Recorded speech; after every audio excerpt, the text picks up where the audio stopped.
até pelo tempo que nós temos, né? Eu preparei aqui algumas coisas para, de repente, eu não tenho entendido a dinâmica, mas eu gostaria de provocar quem está aí na sala para poder pensar algumas questões.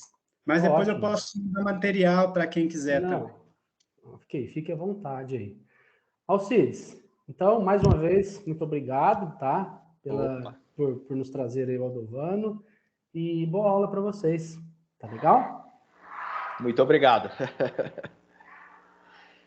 Então, primeiramente, né, de praxe, de protocolar, apresentar o palestrante, né, o professor Aldovano Barbosa Dantas. Ele é graduado em História e em Serviço Social pela Unesp, com especialização em Produção de Subjetividades e Educação pela USP. Realizou estudos de mestrado em Serviço Social, né, pela Unesp, e também mestrado em Educação pela Universidade Federal do Triângulo Mineiro. E também, né, possui a titulação de doutor em Serviço Social, né? O professor Aldovano tem experiência na área de serviço social e na área da educação, e com contribuições no campo da filosofia e da sociologia, né? Principalmente no que diz respeito à educação superior, ao ensino superior, atuando principalmente nos temas de serviço social, de marxismo, de educação, de capacitação, neoliberalismo, leitura crítica e comparada entre o Brasil e países da América Latina, né, especialmente Cuba, Venezuela, Bolívia, né. Ele trabalhou como docente da Universidade da Unesp, né, de Franca, entre 2014 e 2017. Também docente da Universidade Federal do Triângulo Mineiro entre 2019 e 2021. E docente, professora adjunto 1 do curso de Serviço Social, né, e também do curso de mestrado, estrito sensu, acadêmico, na PUC de Goiás, né. Eu e o Aldovano, nós somos amigos já há algum tempo e nós temos feito várias publicações juntos. Só esse ano, que eu me recorde, no primeiro semestre, nós já publicamos 4 trabalhos científicos em revistas, né? 4 manuscritos aceitos e publicados.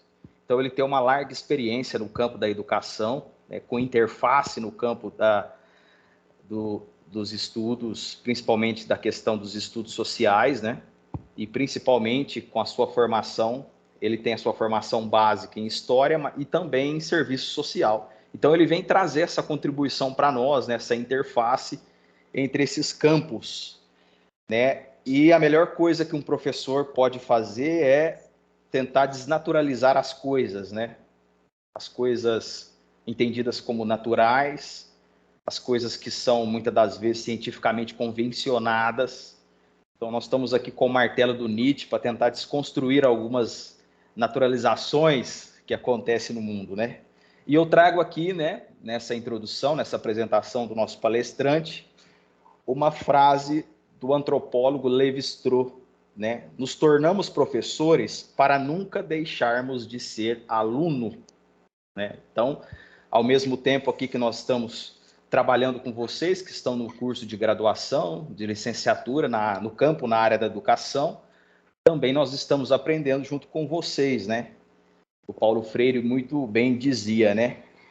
Quem forma e se reforma. E ao reformar, e quem é formado, forma-se e forma ao ser formado, né? Então é um processo dialético que nós vivenciamos no campo da educação. E está aqui o professor Aldovano para trazer as suas experiências e contribuir para a formação de vocês enquanto docentes, né? Alguns já têm a primeira graduação, outros estão galgando a segunda graduação, né, com objetivos de dar saltos mais altos, né, uma coordenação pedagógica, uma direção escolar, né, fazendo um curso de pedagogia, ou até em outros campos da pedagogia, nos campos da administração. Então, nós estamos aqui para desnaturalizar as coisas e mostrar a realidade concreta, nua e crua, né? Então, é um prazer, professor Aldovano, estar aqui com você e passo a palavra a ti.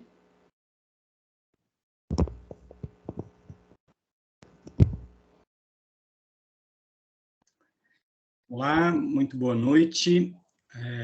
Alcides, né, primeiramente aí agradecer o seu convite, né, e espero que todos estejam me ouvindo bem. E o convite do Alcides é só para vocês entenderem de onde eu vou partir, mais do que uma possibilidade de falar com todos vocês, é uma possibilidade de retribuir a tudo que o Alcides compõe na minha formação enquanto pessoa humana. Eu tenho o Alcides com muito respeito intelectual e também de grande monta. É uma das pessoas que ultimamente tem feito eco na minha formação, no meu pensamento e também nas minhas projeções de futuro educacional. Então, o convite ele foi muito bem quisto por ser um convite para estar falando sobre educação e por ter sido convidado pelo Alcides. Espero que, após a minha fala, eu não tenha decepcionado, né? Espero fazer jus aí ao convite e que a gente possa ter uma noite proveitosa, tá? Então, aos demais também, fique muito à vontade, tá? Para esse conversa, espero poder provocar o Alcides sabe o teor das minhas discussões educacionais e espero conseguir um pouco provocar aí uma discussão, uma desestabilização, para que a gente, aqui ou em outro momento, possa reconstruir.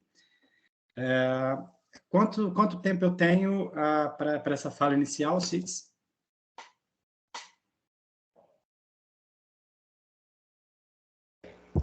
Está sem microfone, Alcides. Ah, sim. Não, você está livre aí para desenvolver a tua fala, né? Vamos estabelecer aqui um limite inicial de 50 minutos, né? Que é uma aula convencional, né? Padronizada nos moldes educacionais. Mas depois a gente abre para perguntas, para reflexões, para ampliação do conhecimento, né? Então tá tranquilo. Está em casa. Ok. Ok, muito obrigado, né? Então, vamos lá. Educação na contemporaneidade, né? O que isso quer dizer? Quer dizer que é uma educação outra, né? Porque o termo educação, aqui nós podemos distinguir educação com E maiúscula e com E minúsculo. Com educação com E minúsculo é o que nós não queremos, mas eu já adianto que é o que nós temos. Então, a educação,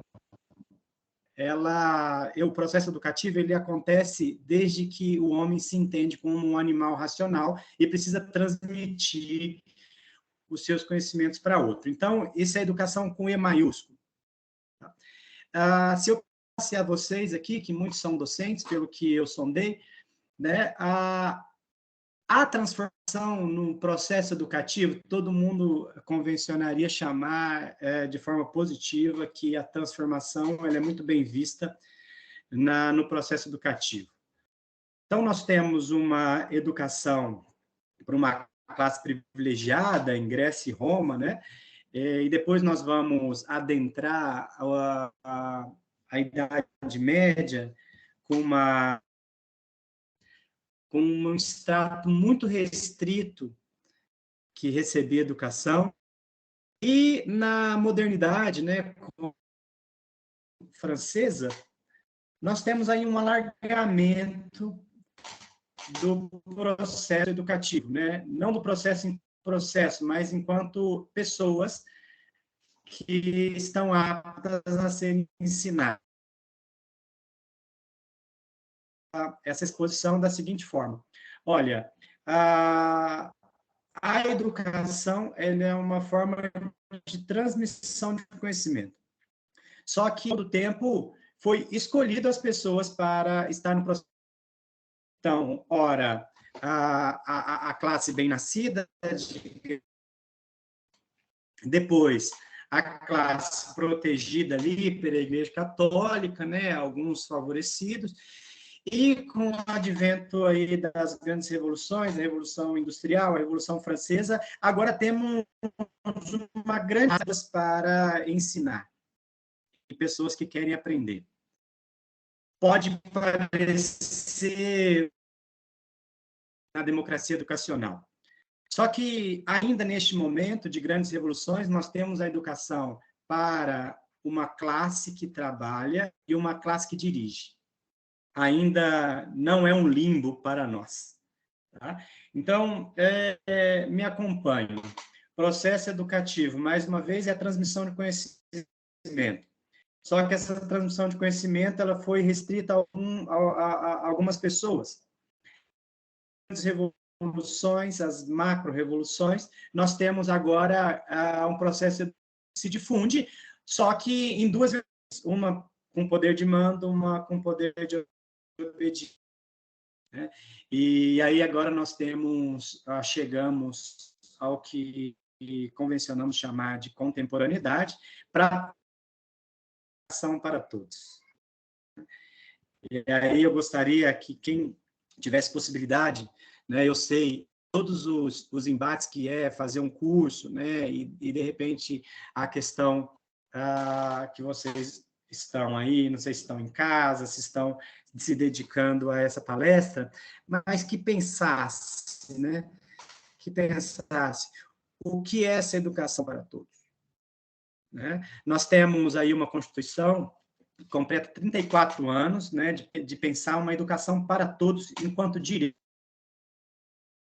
É direito de todos, a educação ampla e restrita. Todos vão aprender. A arte de obediência vai estar ali dentro de um espaço chamado escola. Primeira pergunta e primeira provocação. Né? A democracia escolar, tanto propalada pelos movimentos sociais, né, deu em que foram abertos os portões das escolas, né, porque havia uma demanda, falou assim, olha, nós estamos cansados de uma escola para a classe trabalhadora e outra para a classe dirigente, até porque nós viemos de uma história onde só a aristocracia estudava, né? Então, nós queremos que todos tenham direito. E aí, sim, com grandes movimentos, uma coisa importante, está na Constituição, e participamos desse momento. Acho que já há 45 anos, né, se a gente pegar a Constituição com 34 anos, 34, né, né, quem ali estava fazendo o ensino fundamental 1, né, ensino fundamental 2, então até 50 anos de idade, quem está nessa geração até 50 anos de idade, vivenciou a democracia educacional. 50 anos de idade. Então, nós temos uma geração ainda na ativa, com 50 anos de idade, que vivenciou a democracia educacional. E o que aconteceu com isso? O que aconteceu com essa leva de pessoas que estão no ambiente educacional? A partir disso, eu já respondo à provocação da palestra, que é que educação que queremos, né? Então, todos nós aqui temos uma pretensão educacional. Então, a educação que queremos, enquanto educadores, funcionários públicos, é uma educação que cumpra o seu papel social. Qual é o papel social da educação? Isso, historicamente, né? É a ação cultural, geracional. Então, quem entra na escola é para aprender o que foi produzido culturalmente. Isso é a função social da escola. Então, nós não precisamos sentar a roda quando estiver dando aula. Então, nas nossas licenciaturas e na pedagogia, esse é o nosso esforço, trazer todo o desenvolvimento cultural, né, para os dias de hoje. Essa é a educação que queremos. E que educação que podemos, né? Que podemos. Frente à realidade da democracia educacional, nós temos uma gama muito grande de pessoas nos nossos ambientes escolares, seja ele físico ou virtual, como o que está aqui hoje, né? Então, há pessoas que precisarão de um tempo maior para assimilar o que é a roda. Então, será que a instituição educacional está prevendo isso? Porque, assim, olha, a função da educação é ensinar o que é a roda, né? A função social. Só que, ao chegar lá, as diferenças estruturais, as diferenças socioeconômicas, nos permite pensar que cada um está no momento ali. Se cada um está no momento, né, precisaríamos de mais tempo e outros conseguiriam mais rápido. E quem resolve essa bomba? Onde um docente quer a educação com E maiúsculo, quer a educação que cumpra o seu papel social, mas, de repente, tem um entrave ali, né? E eu não posso falar que esse entrave são as pessoas, tá? E eu já adianto no que eu quero chegar. Tá? Então, esse é um primeiro ponto. E o segundo ponto muito importante, que ele muitas das vezes é visto como determinista, que são as políticas de partido. Então, eu parto do princípio que no Brasil nós não temos uma política educacional, nós temos uma política partidária. E essa política partidária, pensando que o processo educacional é de longa duração, e isso os historiadores aqui podem confirmar, é um processo de longa duração, então, de 4 em 4 anos, tem um rompimento na política partidária para a educação. Então, essa questão descontínua também atrapalha o processo. Então, temos 2 pontos.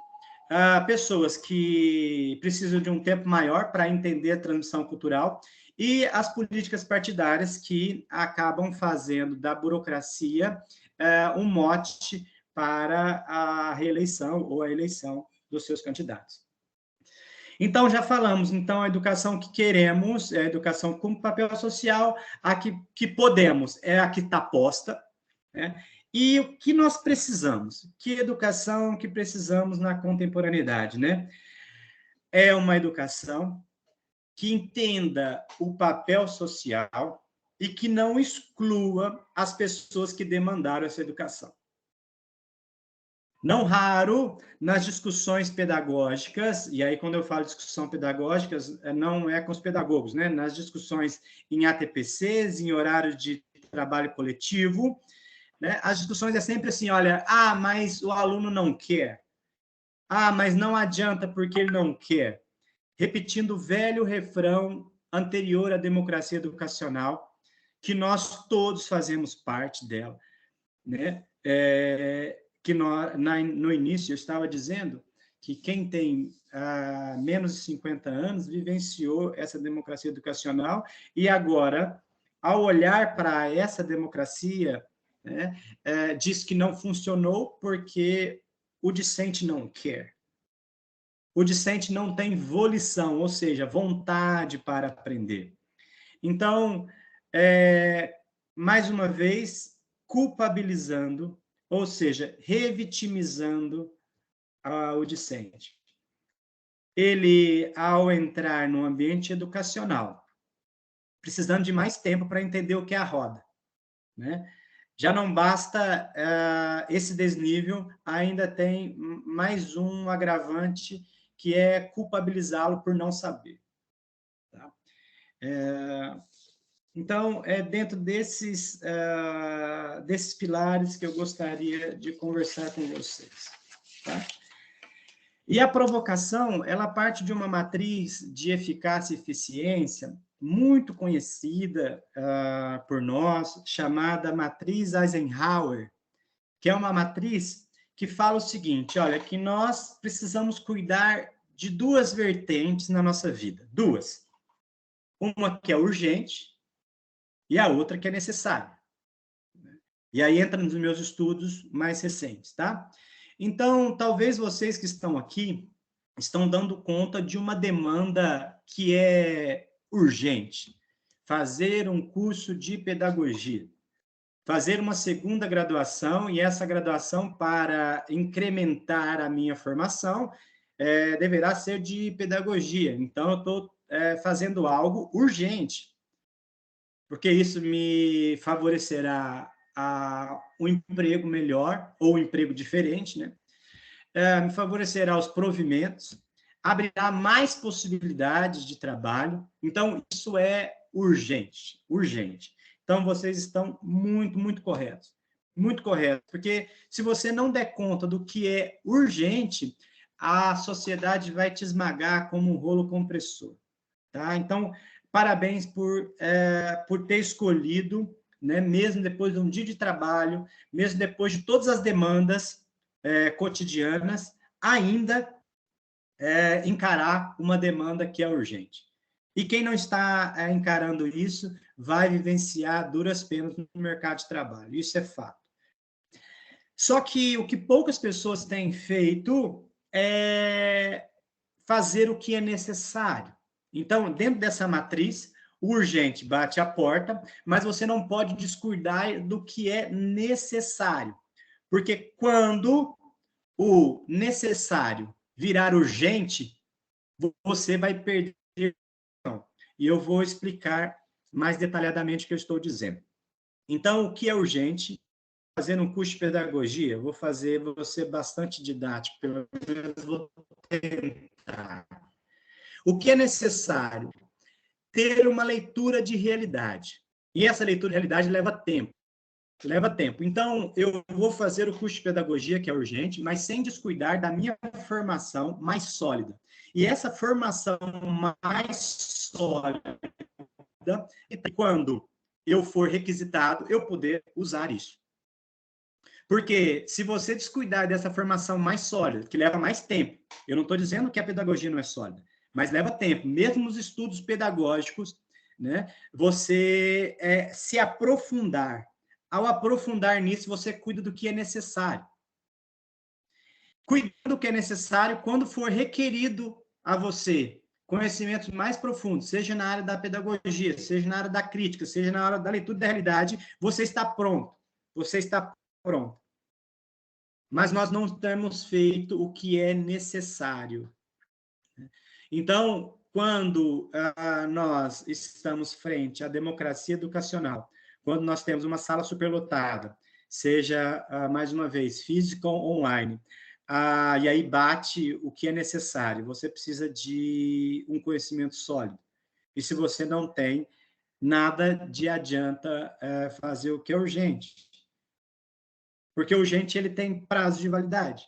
Então, essa provocação, nós precisamos, e aí é o que eu tenho feito hoje, em contato com alguns países da América Latina, nós temos, a partir de uma outra regra, que aí vocês podem conhecer também, eu posso também dizer aqui, é a regra de Pareto. A regra de Pareto, também conhecida como a regra 80-20. O que é essa regra 80-20? Se você pensar só para exemplificar, 80% da riqueza do mundo se concentra em 20% das empresas mundiais. E aí, se você pegar essa regra de Pareto, ela se aplica. 80% do seu conhecimento, hoje, você precisa de 20% do seu tempo. Logo, se você tiver um estudo dirigido, isso é pedagógico, né? Se você tem um estudo dirigido nessa loucura que é a nossa modernidade, 20% do seu tempo, você dá conta de 80% desse conhecimento sólido. Então, nós, enquanto educadores, precisamos apresentar isso para os discentes. E nós precisamos vivenciar isso, claro, né? Claro, primeiro nós vivenciamos isso, nós vivenciamos essa matriz Eisenhower, que é o seguinte, fazer o que é urgente sem descuidar do que é necessário. Olha, você está fazendo um curso de pedagogia, mas você sabe que é necessário você falar uma terceira língua. E aí eu estou partindo do pressuposto que você fala já a segunda, né? Então, você vai, aos poucos, né, fazendo o que é necessário, buscando artigos, buscando formas de aprender essa terceira língua. Porque na hora que for requisitado você, na hora que esse necessário virar urgente, na hora seja na sua promoção, seja num intercâmbio, seja quando você precisar ler um texto em outro idioma, você está pronto. Então, fazer urgente sem descuidar do necessário. Ah, professor, mas eu já trabalho, eu estou fazendo uma graduação, que tempo que eu tenho? Aí eu digo, a regra 80-20. Então, você não vai ter o mesmo tempo que a classe abastada tem para se formar. Você não tem o mesmo tempo. Só que a partir da regra de Pareto, você destina 20% da sua energia para aprender 80% do conteúdo. Tá? Nós temos feito isso, nós temos estudos já que nós vamos publicar, né, a respeito disso, e porque é a chance que nós encontramos para que a democracia educacional não seja desacreditada. Porque nós precisamos dar condições para aquele discente que está na sala de aula, né? E não é aquele discente que quer, né? Porque normalmente fala assim, mas ele não quer, né? Nós não estamos numa sessão de terapia onde quem não quer ser analisado não vai no consultório. Não é isso, pessoal. A classe abastada quer que nós acreditemos que a escola não é para a classe que vive do trabalho. A classe abastada, a instituição educacional, e aí esse é meu trabalho de mestrado, ela produziu uma exclusão dentro da instituição educacional. Ela produziu uma exclusão dentro, porque você hoje pode entrar na universidade, você hoje pode entrar dentro de estudos elevadíssimos e você vai ser excluído pela forma e pelo conteúdo. E aí agora, se me permite, eu e o Alcides, nós temos conversado a respeito disso e encontrado mecanismos de suplantar essa estratificação. Nós temos encontrado, e é possível, desde que você faça a leitura da realidade. Como que nós fazemos a leitura da realidade? Nos formando no que é urgente, sem descuidar do que é necessário. Tá? Nós, nesse estudo que envolve a América Latina, nós temos sondado, a partir dos últimos anos que tiveram concurso e também das desistências educacionais, num prazo de 5 anos, teremos um apagão educacional. Não teremos docentes para ministrar aulas. Não teremos. Dado também a quantidade de provimentos que eles recebem. Então, nós teremos um apagão educacional em toda a América Latina. E para aqueles que descuidam do que é necessário, né, quando houver esse apagão, requisitará os profissionais que estão mais capacitados. Né? Outro dado aqui que vocês têm também, porque esse é um dado que a classe dirigente adora, né? Então, eu tenho sites aqui que adoram citar esse dado. 50% dos alunos de graduação não têm proficiência em língua portuguesa, não têm proficiência em matemática, e não precisa ser uma graduação em exatas, tá? Nós, que entramos em qualquer curso universitário, temos que ter proficiência, ou seja, o que é a proficiência, né, internacional? É você ler e entender. Então, eu posso não resolver um cálculo diferencial integral, posso não resolver, mas eu sei o que é. Eu sei o que é, eu consigo ler essa informação dentro de um texto pedagógico, eu consigo entender essa informação dentro de um texto filosófico. Então, a classe dirigente adora dizer, assim, olha, a democracia educacional não funcionou. Não funcionou por quê? Porque depois de 34 anos, nós não temos resultados positivos. E aí, eu pergunto para vocês, qual foi o resultado positivo da classe trabalhadora na educação nesses 34 anos? É uma pergunta provocativa. Então, a democracia educacional faliu? Será que ela faliu? O que nós estamos fazendo, né, em prol da democracia educacional?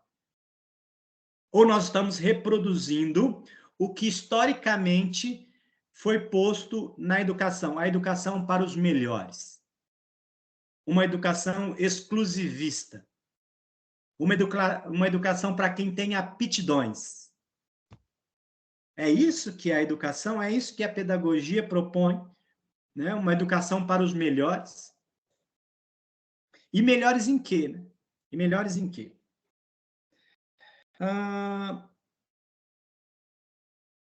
Então, é isso que nós, a partir dessas provocações, a partir de olhar para essa realidade, né? Olhar para essa realidade que nos cerca, nós, falando nós, né? Mas os países da América Latina, como Cuba, Venezuela, Bolívia e Argentina, né? Esses 4 países, né? Não é toda a América Latina, nós estamos conversando e produzindo conteúdos para que a classe que está hoje dentro da instituição escolar, ela não seja excluída dentro do ambiente. Porque como que é o nosso pensamento, né? Até 1970, a instituição educacional impedia geograficamente a classe que vive do trabalho de adentrar a escola. Então, essa era a forma de exclusão. Geograficamente, não vai entrar. Seja porque o exame de admissão era muito difícil, seja porque não tinha escola perto da onde os trabalhadores moravam. Por N motivos, não era possível e também não era um direito. Não era um direito, era uma concessão. Então, os países da América Latina, em especial o Brasil, que é mais comumente entendido por nós, colocou a educação enquanto direito, a educação fundamental e média, né? Enquanto direito e a primeira educação. Colocando isso, qual foi a forma, né, que a educação contemporânea encontrou, né, de ainda aplicar a exclusão? A exclusão dentro do ambiente, ou seja, não mudando a forma e não mudando o conteúdo. Então, nós temos discentes com uma geração com um monte de demandas, e nós ainda, docentes e forma de docência que exclui esse tipo de discente, tanto na forma quanto no conteúdo. Então, a partir disso, tentar romper, mas para romper com algumas demandas, com alguns entraves, eu preciso conhecer. E como se conhece? Como se conhece algo? É no exercício puro e simples de sentar e estudar? Nós não acreditamos que seja assim. Conhecemos algo quando, num coletivo como estamos aqui hoje, colocamos em xeque as nossas verdades, né? Destruímos alguns pensamentos que já estavam solidificados e propondo outras possibilidades. Tem uma definição de educação, uma regra, ela só vale se eu puder aplicar em outros âmbitos. Então, qual é a definição de educação que eu tenho? Educação é um lugar onde você pode enlouquecer sem que ninguém aproveite de você. E essa regra levada para outros âmbitos. O que é um relacionamento, seja ele conjugal ou não? Um relacionamento, ele é um lugar onde você pode enlouquecer sem ninguém aproveitar de você. O que é a saúde? A saúde é um lugar onde você pode enlouquecer sem que ninguém aproveite de você. Por que eu estou dizendo isso? Virou um coliseu a educação, onde eu fico sempre à espreita enquanto docente, né? O discente também fica sempre à espreita, tentando pegar o professor. Ultimamente, aí, os últimos 4 anos, os professores que são da área das humanidades são perseguidos, fotografados, fotografa a aula, grava a aula, manda para os políticos, né? É uma perseguição.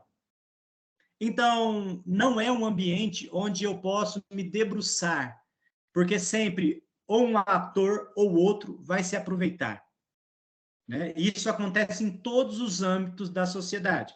Então, se nós fabricarmos aqui um ambiente de respeito, um ambiente de construção, e aí é um exercício, né? Onde nós possamos, né, falar das nossas loucuras, sem que o professor Alcides aproveite do posicionamento que ele está, sem que um discente não aproveite do posicionamento que ele está. Aí sim o processo educativo acontece. Aí sim nós estamos quebrando algo, mexendo com as bases, porque esse que é o processo educacional, de quebrar o que está posto e construir algo. Quebrar e construir, quebrar e construir. Essa que é a imagem que nos coloca. E aí, caminhando já para esse primeiro momento de provocação, eu faço uma distinção. O que é um louco, o que é um são? Uma pessoa sadia, né, considerado pela Organização Mundial de Saúde.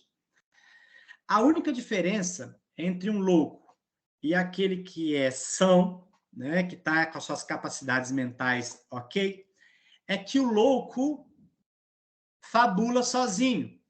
Ou seja, quando um louco pega uma caneta e diz que é uma arma, ou seja, que é uma faca. Isso aqui não é uma caneta, é uma faca. E aí fica a todo momento tentando cortar o pão na mesa. Todo mundo em volta, né, olhando para ele, diz: olha, ele está em surto. Ele está em surto. E o que é uma pessoa sã? É quando eu pego e digo o seguinte: olha, pessoal, isso aqui é uma arma. E aí vocês entendem, enquanto educadores, que isso aqui realmente é uma arma de transformação social. Então, aquelas pessoas que não estão no nosso meio aqui, que dão de ombro para nós e diz: nossa, isso é só uma caneta. E as pessoas nem estão usando caneta mais. E aí vocês entendem: não, isso é uma arma. Isso é um motivo para eu estar dentro dessa sociabilidade. Aí eu digo: olha, nós deixamos de ser louco, porque nós saímos do nosso escritório, nós saímos do nosso quartel-general e agora estamos enlouquecendo no coletivo. Quem enlouquece no coletivo não é louco, é sábio. Então, essa é a definição entre um louco e um sábio. O louco fabula sozinho. E o processo educativo, ele é coletivo. Então, não adianta você entrar na sua biblioteca e falar assim: não, eu vou tirar um ano sabático e aí eu vou saber tudo. Não vai acontecer assim, porque a nossa capacidade cognitiva, ela é limitada, a não ser que ela seja desestabilizada por um professor, como a alçada que o Alcides propõe. Ele sempre está muito atento. Ele sempre está muito atento a desestabilizar, porque ele se desestabiliza. Ele não tem medo de desestabilizar, porque ele sabe que é assim que se constrói um conhecimento. E se é urgente fazer uma pedagogia, fazer uma segunda graduação, é necessário que nós, todos que estamos aqui, acreditemos que é possível uma nova sociabilidade. Eu acredito que todos vocês terão muito sucesso profissional. Só que isso ainda é o primeiro passo. Os demais é uma sociabilidade diferente para as gerações vindouras. Agora há pouco eu vou desaparecer, ficarão as minhas filhas e talvez meus netos. Eu quero que a educação seja diferente para elas e que para as outras gerações também. Isso é o que é necessário. Para isso, eu tenho que fazer o que é urgente: atender um convite para falar com um grupo seleto, pôr o meu raciocínio, o meu intelecto, todas as minhas forças para fazer o que é urgente. Tá? Então, diante disso, eu finalizo, né, que eu tinha pensado nesses 50 minutos iniciais, para também não ficar enfadonho, né, e ponho à disposição, tá, para esclarecimentos, e agradeço mais uma vez o convite, e espero não ter sido muito básico, né, pelas discussões que você já tem desenvolvido aí, e se eu fui muito básico, se eu fiquei chovendo no molhado, vocês me desculpem, que é o que eu tenho para hoje. Né? Muito obrigado, professor Adovano. Primeiramente, muito obrigado aos convidados aqui, aos nossos alunos presentes, né? A tua fala me trouxe diversas provocações, né? E eu percebi que esse foi o grande motivo, nos provocar, né? Nos tirar do nosso equilíbrio, pensando a educação de uma certa forma, de uma forma convencional, tradicional, e nos fazer pensar de uma maneira diferente, né? O processo educativo, a educação, né? Fiquei refletindo muito aqui na sua fala sobre a questão da transformação do processo educativo.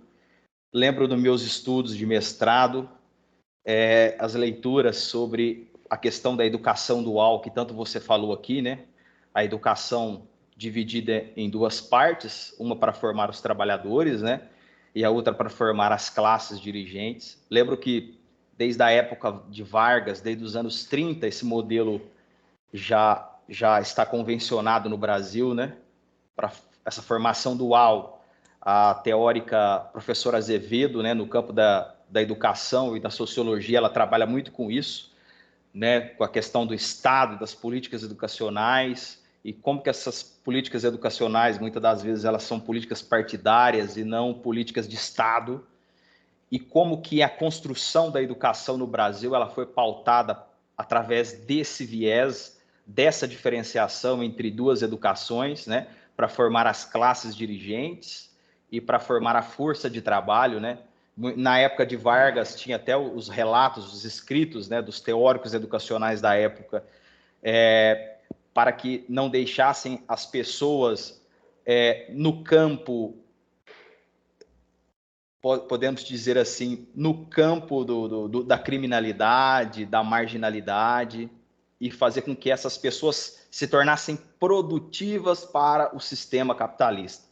De uma certa forma, aproveitar. Então, formar essa educação dual, e essa educação dual está presente até nos dias de hoje, né?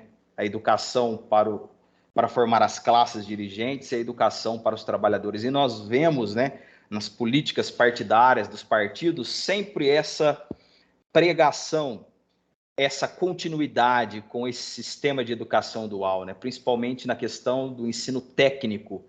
Então, eu coloco o ensino técnico, eu formo o aluno na questão técnica para ele ser uma mão de obra barata.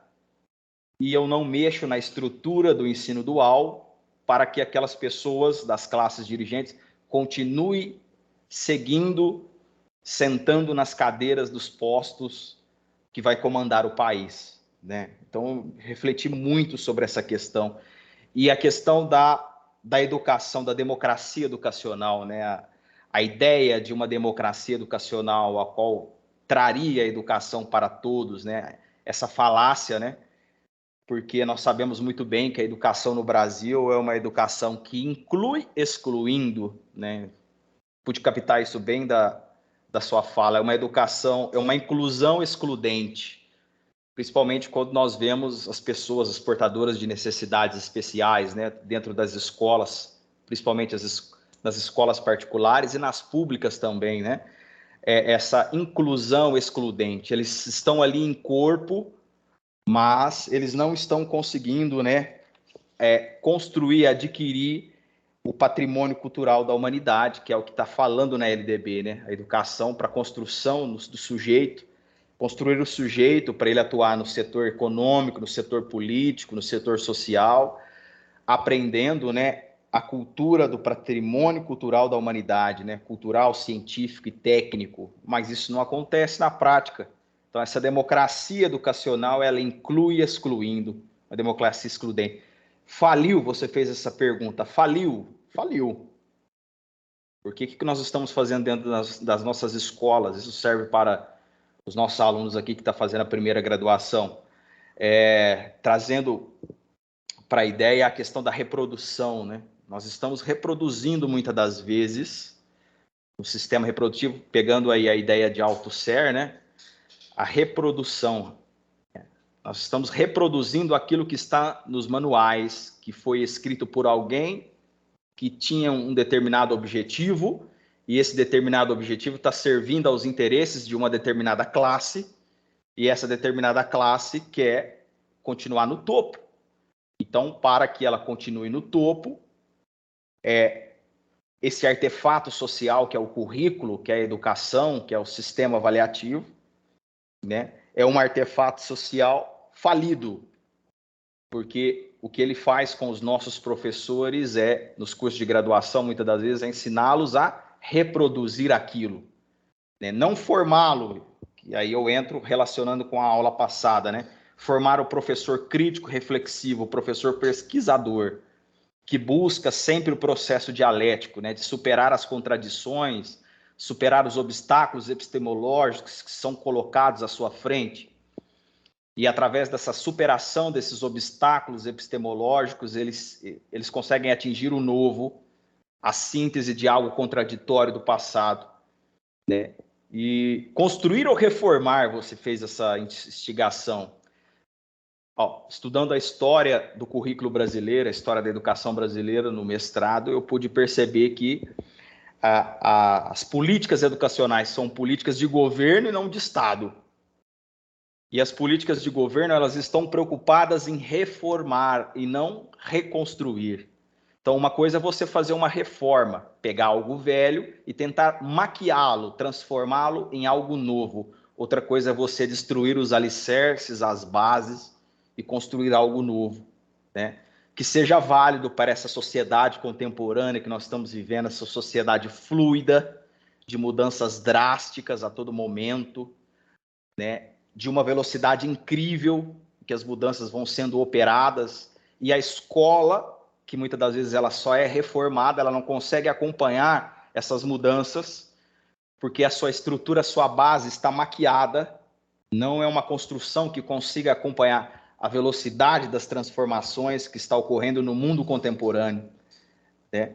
Então, isso traz em nós problemas gravíssimos na educação, que é a exclusão, que é a diferenciação social, que é problemas muito fortes na questão socioeconômica, né? O distanciamento do poder aquisitivo das pessoas, né? É um determinismo? Você nos instigou. É um determinismo. Muitas das vezes nós podemos pensar pela ótica do determinismo, né? Porque nós não conseguimos sair dessa questão, entendendo a educação como se fosse uma grande estrutura. As modificações elas vão acontecendo, mas tudo dentro da estrutura. Mas a estrutura em si, ela não se rompe, ela não se desconstrói para construir algo novo. Então, foi coisas brilhantes que o professor nos trouxe aqui agora, né? Então, e essa questão que você trouxe da formação, né? Formação do professor, precisa ser uma formação sólida, sim. Precisa de tempo, precisa de maturação. O professor, ele precisa de maturar as suas ideias, maturar a sua experiência. Como é que ele faz isso? Por meio dessa maturação, ganhando lastro pedagógico. E como é que ele consegue fazer isso? Na sua praxis, no seu cotidiano, se reinventando a todo momento, sendo um professor pesquisador que reflete sobre a sua prática e pesquisa sempre para estar superando esses obstáculos epistemológicos que aparecem à sua frente a todo momento, né? Então, o professor, como você falou, ele precisa ter essa leitura da realidade. Então, nós estamos aqui em 13 pessoas, né? Tirando nós duas, 11 pessoas aqui participando dessa aula, dessa videoconferência, e está absolvendo tudo isso que está sendo falado. Então, formação tem que ser uma formação sólida, e essa formação sólida leva tempo, não é de uma hora para outra, não é um curso de 2 anos que vai fazer eu me tornar um profissional de excelência, né? Não é uma primeira graduação que vai me tornar um profissional de excelência, como você disse, tenho que me voltar, sentar nas cadeiras. Aí eu entro com a fala do Levi-Strauss, né? Fazer um outro curso, partindo agora da pedagogia, para me capacitar, para me trazer esse lastro, essa maturação. E nós precisamos muito de ter uma leitura da realidade, daquilo que está acontecendo à nossa volta. Essa fala sua ficou muito bem colocada. Se nós não tivermos uma leitura da realidade, nós vamos continuar reproduzindo essa estrutura educacional dual, que é dividida em educação para aqueles que serão os dirigentes da nação e a educação para aqueles que serão os trabalhadores. A infraestrutura que vai receber salários precários, a mão de obra barata. Então, nós não podemos deixar com que os aspectos técnicos da nossa sociabilidade humana supere os aspectos qualitativos, né? Os aspectos acadêmicos, os aspectos formativos, né? Então, essa nova sociabilidade que você falou, eu acredito que ela deve levar em conta o coletivo, o qualitativo e não o quantitativo. E nós temos que pensar sempre na ideia do desenvolvimento humano, né? A ciência em prol do desenvolvimento humano e não a ciência em prol do capital. Eu não vou fazer esse remédio porque tem 0,001% de pessoas no mundo que tem essa doença. Eu vou fazer o remédio tal, porque esse remédio vai me trazer mais lucro. Então, eu vou investir nas pesquisas de laboratório para essa determinada patologia e não para aquela outra. Você está pensando no desenvolvimento humano, no coletivo, no qualitativo? Não, você está pensando no quantitativo, na busca desenfreada pelo capital. E essa busca desenfreada pelo capital, ela nos corrompe, nos fazendo trabalhar cada vez mais e mais para dar conta, né, das nossas responsabilidades, dar conta da nossa vida econômica, da nossa vida social. Eu penso muito na Grécia Antiga, você citou a Grécia Antiga, eu penso muito na Grécia Antiga, na escravidão por dívida. Olha o que o sistema financeiro está fazendo com a gente. Nós, brasileiros, principalmente a América Latina, nós estamos vivendo, entre aspas, uma nova escravidão por dívida, porque nós não conseguimos dar conta dessas demandas, que nos falta lastro, nós estamos formando técnicos, mão de obra barata, e a economia está numa dinâmica desenfreada tão grande que nós temos que recorrer ao sistema financeiro e nós viramos escravos do sistema financeiro. Tudo passa por ele, né? E também a educação passa pelo sistema financeiro. A privatização da educação. Nas escolas públicas, a privatização da educação chega com os processos seletivos. A privatização da educação pública chega com a compra de materiais didáticos produzido por outros, de outras realidades, que não são as nossas realidades. Muitas das vezes nós compramos o material didático do Paraná, nós compramos do Rio Grande do Sul, ou até mesmo de Minas, ou até mesmo do Mato Grosso, são realidades diferentes. E nós nunca vamos conseguir dar conta disso. E nós avaliamos a educação por meio de avaliações externas, que levem em conta um nível de sarrafo muito alto, que não levem em conta as subjetividades, não levem em conta as características regionais, as características locais, as características de bairro, as condições socioeconômicas desse aluno que chega até nós, né? Então, a educação faliu? Ela está falida? Está. Os professores estão dando conta dessa questão de ser um professor crítico, reflexivo, pesquisador, que pensa no aspecto dialético? Eu posso generalizar, sim. A ciência não gosta de generalização. Não está dando conta, porque nós estamos vendo pelos números. E esses números, eles são, muitas das vezes, criados através de uma avaliação externa, quantitativa e não qualitativa, que eleva o sarrafo num nível muito alto e não considera as características locais, né, as características humanas, o material humano a qual nós estamos trabalhando dentro da sala de aula. Então, vocês que estão aqui nessa aula, refletindo, ouvindo a fala do professor Aldovano, é uma fala muito enriquecedora, que nos faz refletir sobre o nosso papel enquanto educador, sobre a nossa formação, sobre a busca por essa formação sólida, maturata, com lastro, com a praxis. E a praxis, né, como o professor Moacir Gadotti fala, é uma praxis de luta, de conflito, ela é dialética.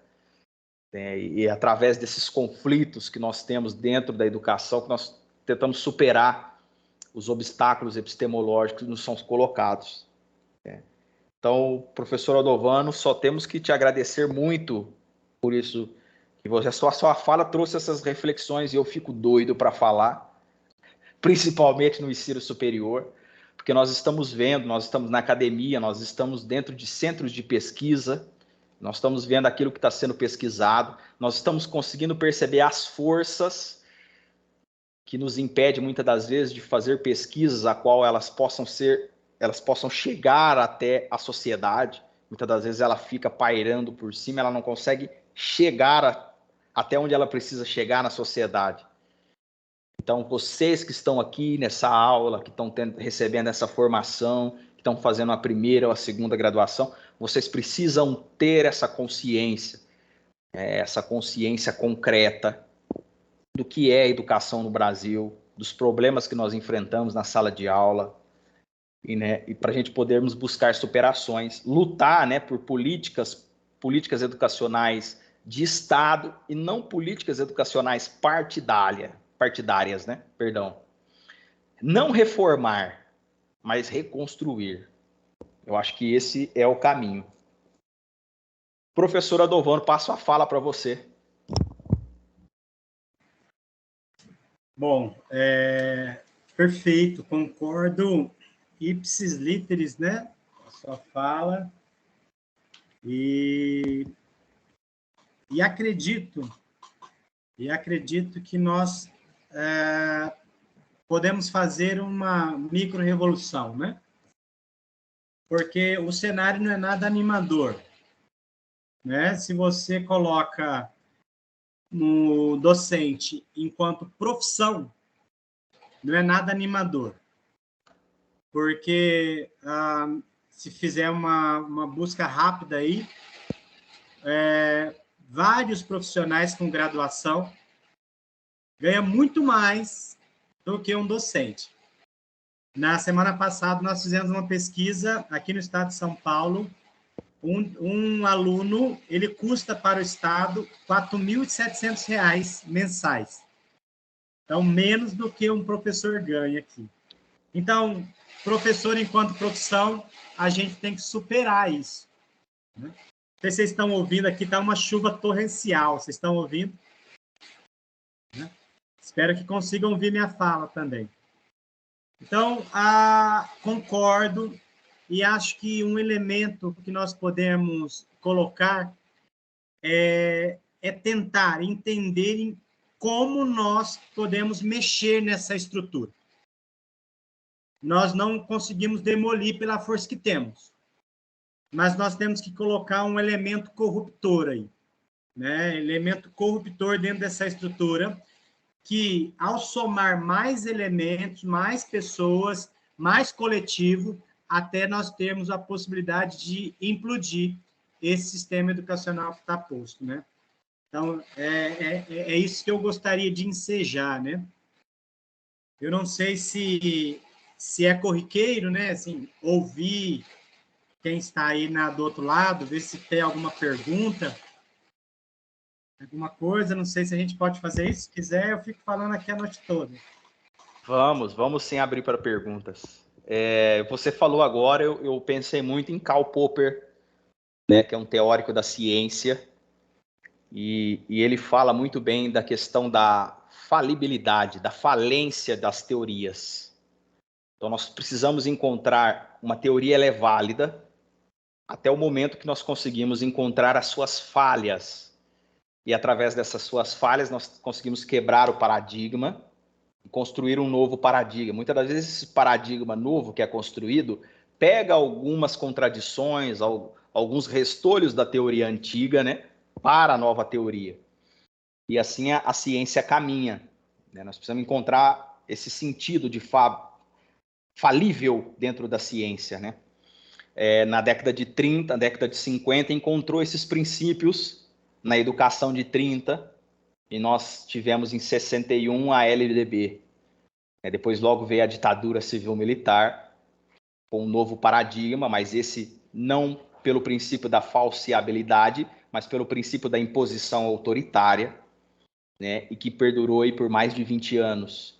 Depois as forças, né, as forças dos profissionais da educação, pelo princípio da falseabilidade, conseguiram lutar, né? Aí entra a Associação Brasileira de Geografia, de História e das outras ciências, as associações ligadas à educação, e consegue trazer um princípio de falseabilidade dentro da teoria educacional da ditadura militar, que culminou nessa nova teoria, mas nós, ao mesmo tempo que culminou nessa nova teoria, culminou num processo de desconstrução do socialismo real, de um processo de globalização, um processo que pregava o neoliberalismo, e isso está entranhado, e até agora nós não conseguimos.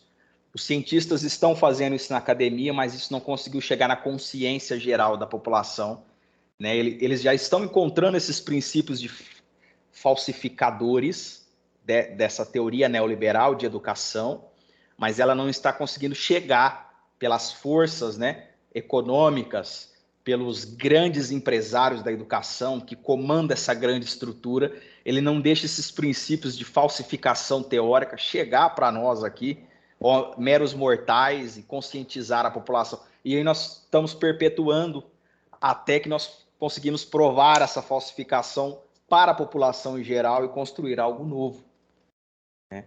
Então esse é o processo, a dinâmica da ciência, né? Pelo princípio da falseabilidade, da falsificabilidade. Vamos abrir para perguntas? Cristiana, Juliano, professor Juliano, diretor escolar, a Jaqueline, Josiane, Mariana, Patrícia, o professor Rômulo. Alguma pergunta para nós? Seria muito interessante para a gente honrar o professor Aldovano, que se dispôs aqui a estar conosco. Ficarei muito feliz se alguém fizer alguma pergunta, alguma dúvida, para a gente fechar a aula de hoje.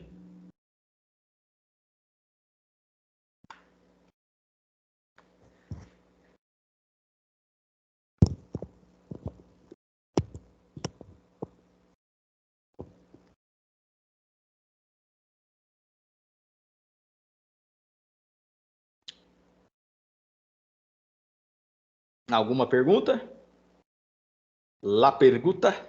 Acho que tem no site, no chat aí, né? No chat? Opa, vamos dar uma olhada no chat. Oh, que maravilha, professor Rômulo.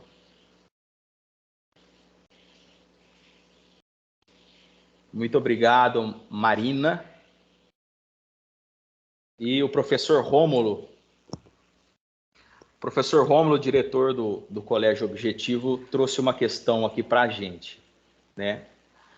Professor Aldovano, como podemos transformar a profissão do educador em algo que traga orgulho, né? Algo que traga orgulho, assim como em países que estão nos primeiros lugares do PISA, como por exemplo a Finlândia, onde o professor é tratado como a profissão mais importante, que seleciona os melhores alunos para seguirem essa carreira. É uma mudança cultural ou uma questão de políticas públicas? Uma questão de prioridade? Por onde devemos começar? Muito obrigado, professor Rômulo. Mas na academia, né, Rômulo, e você sabe disso, a gente tem a sua pergunta como uma pergunta retórica, né? Uma pergunta que você já sabe a resposta, e aí eu fico muito feliz de estar conversando com alguém de tamanha envergadura intelectual, né? Então, nós podemos trocar uma ideia aqui, né? Em primeiro lugar, ser a Finlândia, né? Então, você já saberia que a minha resposta seria essa, né? Com um IDH como da Finlândia, né? Então, porque nós, né, professor, nós sabemos que a questão sociocultural ela é muito importante no processo educativo, né? Então, pelo que o Alcides falou, você é diretor de um colégio, né? Então, você tem capacidade de entender duas realidades, né? Porque provavelmente você conhece a realidade de uma camada social menos abastada e de uma camada social mais abastada. E, por estar fazendo pedagogia, sabe que a quantidade de dinheiro não é determinante, né? Não é determinante. Você é fantástico na pergunta, porque você falou o seguinte, olha, é uma questão de política pública? Não é, né? Porque a pasta educacional é a que mais investe em educação, né? Eu acabei de dar um dado aqui, os alunos, eles custam R$ 4.700, se eu não me engano, aos cofres do Estado. E é o aluno matriculado, ele pode nem ir, mas se ele está matriculado, ele está gastando isso. Então, não é uma questão de política pública, né? Talvez um passo inicial seria, como nós já adiantamos, né? Uma política educacional de Estado, né? Onde nós teríamos aí, em médio e longo prazo, algum efeito. Mas nós sabemos que o papel da educação, e aí eu gostaria até de retornar para você, professor Rômulo, e também para o Alcides, né? O papel desempenhado pela educação hoje é o que ela é chamada a fazer. Então, nós estamos dentro de um país que a educação que está sendo produzida é o que ela deve produzir. E aí, entenda, né, que a educação ela tem uma intencionalidade.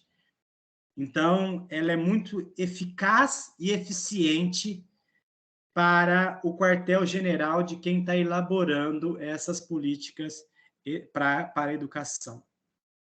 Então, nós não queremos que a educação seja prioridade, né, quando pensando em política educacional brasileira. Nós não queremos que esse professor ele seja legitimado dentro da nossa sociabilidade, muito pelo contrário, nós queremos desacreditar o professor, né? Nós temos um plano de carreira policialesco para o professor, né? Então, não dá para pensar reformas nessa educação, né, professor? E eu queria até partilhar com você, né? Se você partilha da mesma ideia que o professor Alcides, o que está posto aí não dá para reformar, nem com política pública, nem colocando essa educação enquanto prioridade, porque essa educação que está aí como prioridade vai ser uma prioridade ruim. Investir mais ainda numa educação ruim é investir mais em algo que não está dando certo. Pensar aqui a educação com E maiúsculo e com função social é pensar numa educação mais alargada, né? Em outro modelo, não nesse. Mas me alonguei, né, Alcides? Eu acho que você quer falar também. Não, imagina. Ótima colocação. E também olhando por outro prisma, pensando aqui na Bernadette Gatti, uma das maiores pesquisadoras de educação no Brasil, ela é pesquisadora sênior da Fundação Carlos Chagas, e pensando aqui na Selva Guimarães Fonseca, que é uma professora pesquisadora da UFO de Uberlândia, ela fala também que essa questão está ligada à desvalorização do magistério público. E como a desvalorização do magistério não se atrai professores para se formar como professor de história, de geografia, de filosofia, de pedagogia, porque as melhores cabeças não querem essa profissão. Elas querem outras. A engenharia, todas elas, né, a mecânica, a elétrica, a engenharia civil, etc., prefere a medicina. Muitas das vezes prefere o campo do direito nas melhores universidades, não para exercer a profissão enquanto advogado, mas enquanto promotor de justiça e juízes.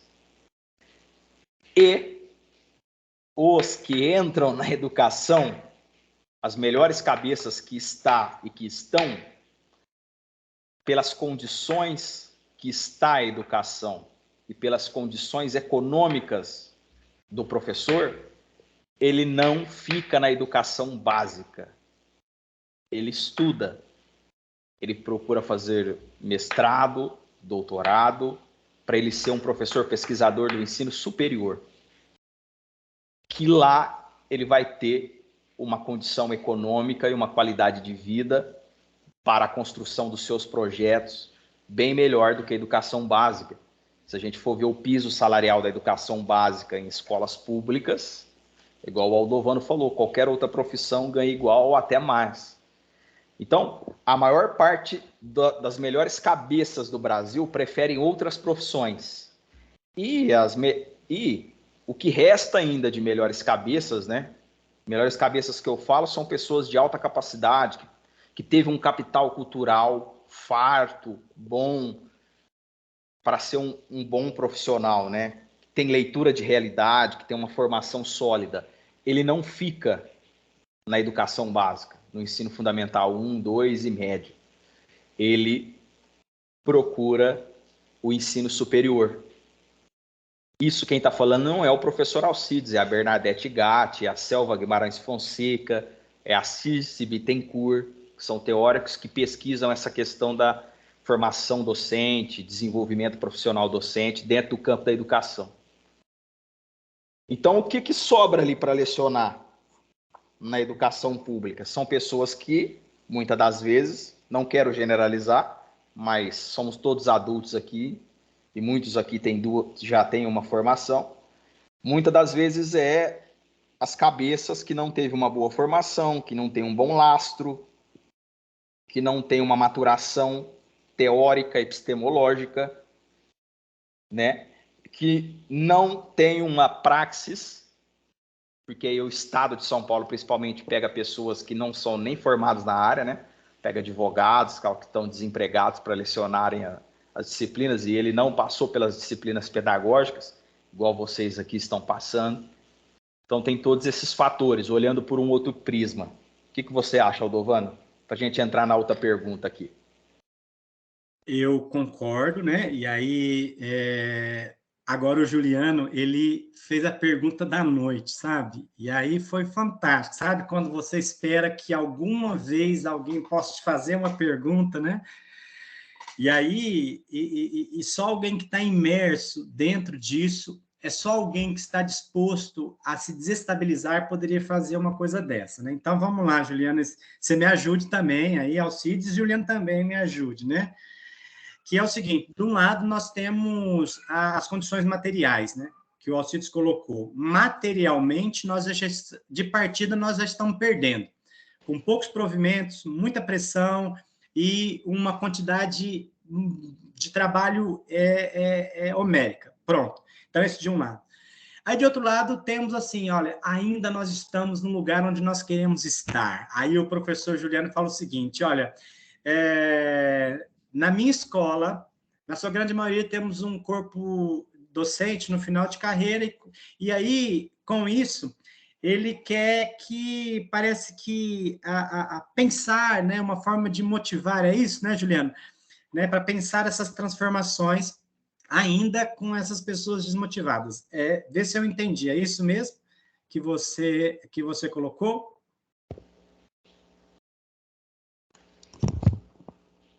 No sentido de como motivá-las, como fazê-las a lecionar com uma maneira de qualidade, né? Exato, ele disse aqui, exato. E aí era a pergunta que eu gostaria, porque é o trabalho que eu estou desenvolvendo, né? Eu estou desenvolvendo, e esse é o elemento corruptor que eu e o Alcides nós estamos falando, né? Esse elemento corruptor é um elemento que quebra a máquina. Para você quebrar a máquina, e esse é o movimento aí da Revolução Industrial, você precisa estar de frente dela para deixar cair o seu sapato ali e quebrar a máquina. Como nós estamos fazendo isso? O ensino é mais do que essa materialidade dos provimentos. Então, em algum momento, nós entendemos isso. Só que, como nós descuidamos do que é necessário, e aí as questões urgentes foi nos atropelando, e aí o professor Juliano sabe exatamente que as pessoas ficam reclamando, estão estafadas, sempre é um chororô danado, e não sem motivos, né? Mas é um chororô danado. Só que se a gente cuidar do que é necessário, então nas reuniões de ATPC, o que nós estamos fazendo? Levando essas matrizes de eficiência. Então, olha, nós precisamos dar conta do que é cotidiano, sem descuidar de um crescimento para as demandas, né? E aí, como eu faço isso? Que é a pergunta que eles fazem nas reuniões para nós, né? Como eu faço isso? A partir da matriz 80-20. Então, com um estudo direcionado, né, esses docentes precisam, né, com um estudo direcionado, poucos minutos por dia, começar a se envolver nesse movimento educacional. Isso é mais do que convencimento. Isso é algo que dá motivo para o nosso fazer docente. Então, hoje em dia está um jargão dentro da educação muito administrativo, né? Muito administrativo. Então, muitas das vezes parece que é só motivação. Vamos motivar, e aí ele vai ser... Só que motivação, ela tem um prazo de validade. Agora, quando nós começamos a olhar para a realidade, entender essa realidade, e também olhar, entender e ter uma proposta. Então, é isso que nós estamos fazendo nas escolas, não só aqui no Brasil, e em outros países, nós estamos levando isso, né? Essa noção de como está a educação e o que nós podemos fazer, né? A partir do nosso fazer docente. E isso tem funcionado. É animador. E eu também quero concluir olhando por um outro prisma também, né? Nós estamos trabalhando bem com a dialética aqui hoje, hein, Aldovano? Espero ter síntese, né? Essa síntese será uma nova tese, né? Eu também olho muito pela carga horária do professor. O professor, como vou motivá-lo no final de carreira? Muitas das vezes o professor tem 2 cargos. A Josiane falou isso também aqui no chat. Falou? Que legal. Obrigado, Josiane. O professor tem 2 cargos, e esses 2 cargos, para ele conseguir um salário digno, para ele sobreviver, não é nem para viver. Nós estamos no nível da sobrevivência aqui no Brasil, com o salário que nós ganhamos enquanto professor. Ele tem 2 cargos, e esses 2 cargos lhe ocupam muito. E, para falar a verdade, a ciência não gosta de generalizar, mas eu vou generalizar. Na maioria das vezes, o professor tem 40, 58, 48, 50, 60 aulas. Ele não prepara todas essas aulas para estar dentro da sala de aula. Vocês me desculpem. Então, o que ele tem que fazer? Diminuir a carga horária de trabalho, ter menos aulas, somente um cargo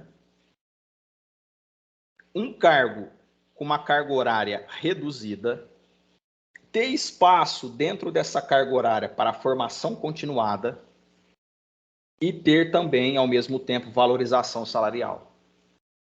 Então, ele tem que ter um cargo de 40 horas. Dessas 40 horas, ele leciona aí mais ou menos umas 20 horas dentro da sala de aula. As outras 20 horas, formação continuada, preparar aulas, elaborar projetos, pegar o PCN ali, né, transversal, pegar a Base Nacional Comum Curricular, inovar. Então, como que eu vou motivar esse professor, sendo que ele está com 2 cargos, com uma carga horária exaustiva, e aí junta com a falta de estrutura no sentido de prédio, estrutura no sentido de respaldo, estrutura no sentido de uma clientela que muitas das vezes vem de determinadas famílias que vêm sem estrutura, mas eu falo essa estrutura convencionalmente, aquela convenção, a família nuclear, certo? Que isso não existe mais. E o professor antigo, ele não entende isso. Ele não entende que a sociedade mudou, porque ele não tem uma formação continuada. Então, ele precisa de um cargo só, em período integral, é igual ao ensino superior. Por isso que os melhores cérebros vão para o ensino superior, porque ali é período integral, é dedicação exclusiva. Então, o professor ele tem que ter dedicação exclusiva, mas não é dedicação exclusiva para dar 40, 50 aulas, não. Metade dentro da sala de aula, a outra metade na sua cátedra ali, preparando aula, fazendo a sua formação continuada, e ele ter também valorização salarial. Eu acredito que só assim ele vai se sentir motivado para superar os obstáculos epistemológicos que aparecem. Que obstáculos são esses? O senso comum dentro da sala de aula, a indisciplina, o analfabetismo, o falta do preparo, o conselho socioemocional. Então tem que ter todo esse respaldo também, olhando por um outro prisma. Muito obrigado, Juliano. Juliano é um amigão meu, rapaz. Ele é um cara que está lendo muito, estudando muito. Gosto muito dele. E a pergunta da Josiane. Palestra maravilhosa, pontos que eu já havia me questionado, né? A educação está falida, porém existem resquícios dela. Vejo profissionais mal pagos, que não dão ênfase na educação e sim na quantidade de aulas para ganhar melhor. Vejo também que existe totalmente educação diferenciada para aqueles que são bolsistas e não bolsistas, em escolas particulares. Nas públicas, vejo os professores que estão esgotados. Hoje não existe uma reforma para uma mudança. Hoje não existe uma reforma para uma mudança. O necessário é a conscientização dos professores, dos profissionais da área, que o melhor é a qualidade, o desenvolvimento igualitário para todos. É a quebra de barreira, é o avanço intelectual, é superar os obstáculos epistemológicos. Ter em nós o espírito científico. Como que a gente vai ter o espírito científico de ser um professor reflexivo, pesquisador, sendo que eu não tenho tempo para isso? Que eu estou com 50 aulas dentro da sala de aula. Não, eu tenho que ter 20 aulas, 18, dedicação exclusiva em uma única escola, porque no momento que eu estou ali na minha formação continuada ou preparando as minhas aulas, corrigindo na minha prova, eu vou falar, opa, o 7º ano A tem essa e essa característica, o B tem essa e essa. Então eu preciso preparar essa aula dessa forma para me conduzir isso lá dentro, e eu tenho que preparar essa forma para me conduzir no 7º B. Né? E eu tenho que ter uma estratégia, porque muitas das vezes não dá certo aquilo que nós elaboramos, então nós temos que replanejar, né? Planejamos algo, mas no meio do caminho, no meio do percurso, a gente precisa replanejar algo. Então eu tenho que ter, como que o professor Aldovano, vai ter tempo para planejar, replanejar, ter reflexão, partir do princípio educativo pela pesquisa, com essa carga horária, com esse acúmulo de cargo, 50, 60 aulas, 3, 4, 5 escolas. É muito difícil, né? E o que eu queria deixar essa noite, já viu que eu sou entusiasta, né, da educação, é intencional isso, né? Não é intencional. Se é intencional, a estrutura não vai mudar. Não vai mudar. Uhum. E aí, qual é a minha proposta, né? A minha proposta é fazer o trabalho de base. É ir para a trincheira mesmo. É ir para a trincheira. Estar na trincheira é avançar muito pouco, claro que é. Só que é vislumbrar um futuro. Então, se eu dou aula no 7º B, o Alcides no 7º A, eu não vou esperar o horário de trabalho coletivo, que muitas vezes é engessado, que não deixa eu conversar com o Alcides. Então, na hora do meu cafezinho, ali no corredor, eu falo assim, Alcides, e aí, como é que tá lá? Me passa aí o raio-x. E aí, a partir disso, dessa trincheira, eu vou fazer o meu trabalho de base. Não é ideologização, mas levar cultura. Até porque colocar esse discente para aprender tudo que a escola ensina o que ela quer que nós aprendamos. E essa escola está falida, como a Josiane falou. Então, é nós darmos pontos de vistas para que esses discentes possam também em casa, possam em outro momento no seu smartphone, né, da forma que eles tiverem, né? Então é trincheira mesmo, né? Se eu não tenho posso falar? Eu acho que a Josiane vai falar. E aí eu já vou deixar você falar, viu, Josi? Desculpa, Josiane, né? Intimidade. Então, a trincheira, muitas vezes, eu não tenho uma arma de longo alcance, o que eu faço? Eu saio na surdina, até chegar mais próximo do meu alvo, né? É trabalhar com o que eu tenho, enquanto não tenho coisa melhor. E qual é a forma disso? Angariar mais gente, ou seja, fazer o trabalho de base. Eu acho que nós estamos um pouco pecando nisso, e essa é a minha proposta também, para motivar e também para mudar o cenário. Acho que a Josiane vai falar, né? Ah, sim. Pode falar, Josiane. Boa noite. Boa noite. Você tocou, Alcides, num ponto que eu penso muito, falando que os melhores dar aula para faculdade, ensino superior, né? Mas se nós buscamos a quebra, uma melhoria na educação, o correto não seria a gente começar lá do pré e vai indo, crescimento. Por quê? A pessoa, quando chega na faculdade, nós já estamos com opinião formada, o nosso caráter está tudo formado, não tem mudança. É raro alguém ali na faculdade mudar e conscientizar do que é o melhor ou não. Já, se a gente pegar aquela criança da base, ali do pré, e vai crescendo já com a mentalidade que não é ensino técnico que vai favorecer eles, é uma boa faculdade. Hoje em dia, somos provas disso. Eu fiz a faculdade presencial de Direito e hoje eu estou cursando Pedagogia à Distância. Quer dizer, hoje já tem essa opção à distância com valores melhores, né, do que a presencial. Quer dizer, se a gente começar dali de baixo, conscientizar a criança e com isso o pré-adolescente, o adolescente, não conseguimos quebrar essa barreira? Você vai falar primeiro ou eu, Dovan? Eu acho que foi para você, mas eu estou instigado aqui em falar, né? A Josiane mudou a gente aí, né? Mas como foi para você, eu vou deixar você falar, mas eu fico coçando aqui, né, de vontade. Então, posteriormente, eu passo para você. Muito obrigado pela pergunta, Josiane. E eu concordo com você, só que para isso acontecer desde a base, nós precisamos mudar também a formação do professor no Brasil, que é um ponto que a gente não tocou ainda. Porque qual que é a tradição desde o século XIX? É uma formação, bacharelesca, e não uma formação que privilegie uma formação pedagógica. Então, nós estamos formando dentro das universidades o bacharel, e esse bacharel, ele é somente pesquisador. Nós precisamos formar dentro da universidade o professor pesquisador, partindo do princípio da pedagogia. Tem uma pesquisa da Bernadette Gatti, que eu estudei no mestrado, ela fez um longo artigo mostrando isso. Quase que a maioria das licenciaturas em pedagogia no Brasil, ela estudou, ela tem acesso a esse material, né? Porque ela é muitas das vezes convidada pelo governo para fazer pesquisas.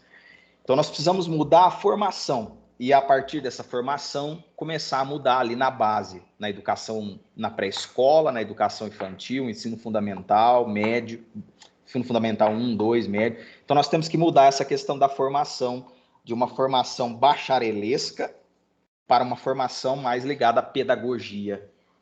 Nós vemos muito nas grades curriculares das universidades isso aí, né? Vamos pegar aí. História da educação, nua e crua, somente teórica. Por que não pedagogia da história da educação, que une a praxis com a teoria? Porque muitas das vezes só o teórico e não a prática. E isso muitas das vezes vai fazendo com que esse professor que vai sendo formado, ele entra dentro da sala de aula, principalmente professor novato, porque não tem professor, no estado principalmente. Ele entra, ele encontra uma sala totalmente indisciplinada, tudo que ele aprendeu no mundo das ideias, vamos colocar Platão aqui, no mundo perfeito das teorias, ele fala, agora sim, eu vou chegar na escola, vou aplicar isso, eu vou fazer a diferença, porque eu aprendi, eu li Rousseau. eu li Durkheim, eu li Marx, agora eu posso chegar e aplicar, eu posso fazer a diferença, eu quero ser um educador diferente. E aí vem a força de refração e vem o choque. E a partir do choque ele desiste da profissão, porque ele teve uma formação só teórica. E muitas das vezes os teóricos, eles são muito românticos. E eles ficam romantizando ali a teoria. E muitas das vezes na prática isso não se concretiza.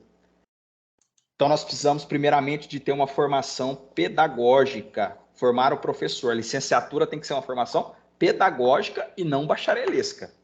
Dentro da formação pedagógica, aí sim eu posso formar o professor pesquisador, né, com a iniciação científica e tal. Mas as disciplinas, elas têm que ser totalmente voltadas para capacitar o professor, né, para ele estar dentro de uma sala de aula, para ele vivenciar aquilo.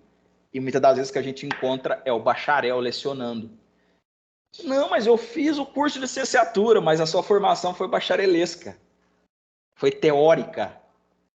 E a sua teoria, por mais que você tenha uma grande retórica, uma grande dicção, você não consegue transmitir isso, porque os alunos ali são de contextos, de realidades diferentes, que vêm de culturas diferentes, dentro da cultura popular. E aquilo que você está falando não faz parte, não se conecta com a realidade concreta que ele vivencia. E aí é onde você tem aquele choque. E o estado de São Paulo, eu falei na aula passada, né? É o estado que mais tem desistência de professor. E na universidade, voltando à questão lá da formação do professor, um menor número de aula, formação continuada. Na universidade, o Dovano está aqui, ele estudou na Unesp e na UFTM, eu estudei na UFTM, estudo agora na UFSCar, tem os departamentos. E dentro dos departamentos tem as salas dos professores. E eles têm dedicação exclusiva. Então, são as melhores cabeças que estão ali e eles têm ócio para estar sentado ali, para produzir um artigo. Ele tem ali para orientar uma dissertação de mestrado, de doutorado, para preparar uma boa aula, para ler textos, igual eu via muito lá na UFTM, eu entrava no departamento de o IELACLES, né, departamento de Filosofia, Sociologia, História e Geografia. O professor estava lendo Nietzsche em alemão. E aí, eu tô falando. Entende? E na educação básica, nós temos isso? Não temos tempo. É um prisma, esse é um prisma. Passo para você. Josiane, se você me permite, né? Como eu disse, eu sou entusiasta da educação. Minha educação é uma educação de trincheira, né? Então, eu ganho meus provimentos, né, na educação superior e estou fazendo trabalho de base na educação fundamental 1, fundamental 2, né? Porque, como você, eu acredito mesmo, né? Muitas vezes, na graduação e na pós-graduação, muitos alunos não querem me ouvir, só querem o diploma. Eles não querem. Então, eu estou lá para receber meus provimentos. Mas aí, o meu trabalho de base, eu fiz um projeto de educação para além da escola. Claro que eu preciso do prédio, eu vou até o prédio, né? E a partir de um projeto, estou ensinando, a partir de uma tutoria, esses discentes, eu chamo de discentinhos, né? Porque estão na primeira educação, a pensar, a fazer plano de estudo, e eu acredito como você, que essa base é importante.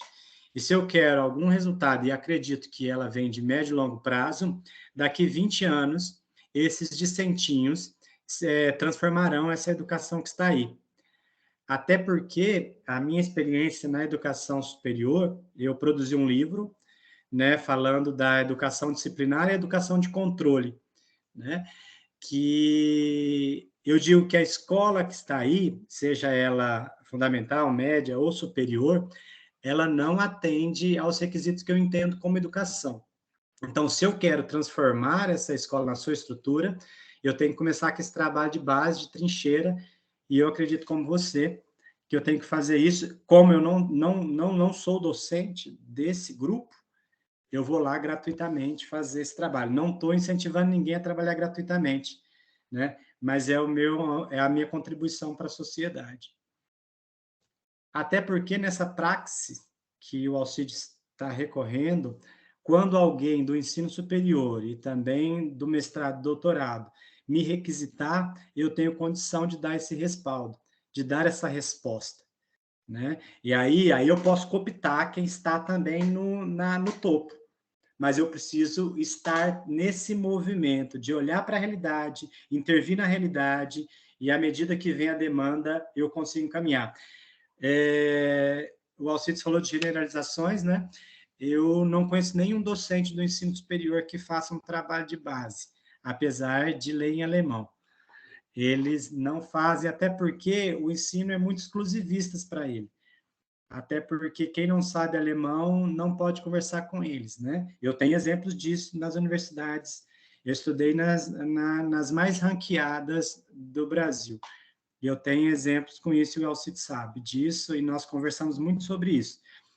A questão do provimento é real, temos que aumentar os provimentos, mas não é uma cadeia linear, né? Aumentando o provimento, aumenta, claro que aumenta a qualidade, aumenta de fato, só que não aumenta o alcance, né, Alcides? Aumenta a qualidade, e a qualidade é para poucos, né? É isso que o Alcides está colocando, né? Mas é isso. Dovani, muito bem colocado, né? E aí, o que acontece? Isso aqui é uma discussão que eu, Dovano, nas nossas reuniões aqui, quando a gente discute muito sobre isso. Eles estão lá na Torre de Marfim.